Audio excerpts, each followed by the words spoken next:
Exactly the person who really blames anyone for feeling any cynicism about the state of the world.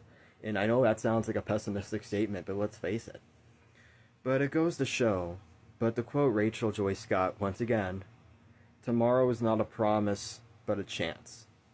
And honestly, that's honestly been a really major turning point in my life for me because if we just wake up every day and just see each day is just a day, then it may just be just a day, and it may not, and that's how that's how we wake up and go to bed feeling like our day didn't exactly count.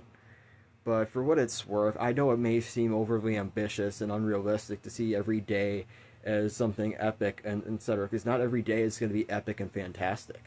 But it's more.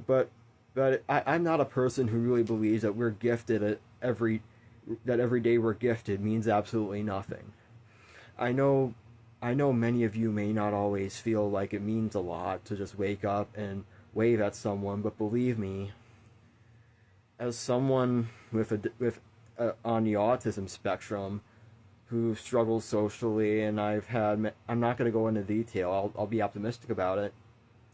But simple things like that, it really means the world because I do know, and although I'll always part of me will always wish that Rachel got to grow up and be today because she would have been 44, not just 17.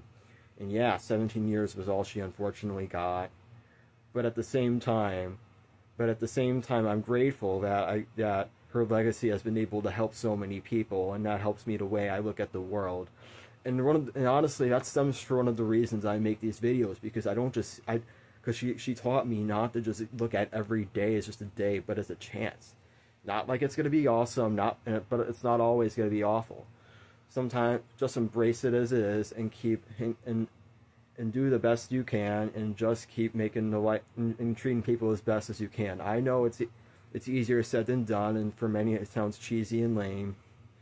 But yesterday really taught me the importance of just being a good person. And I know many of you are trying your absolute hardest every day to be the best person you can and just trying your hardest in general. And I know many of you may not feel like that goes anywhere. But trust me, my dear, you are making a difference, even though if people may not feel like it. And when I say make a difference, it may not always feel like it, and maybe you may not always see it. But I like to believe that someone is having a better day and smiles today because of you, and I hope you'll remember that and have a lovely day.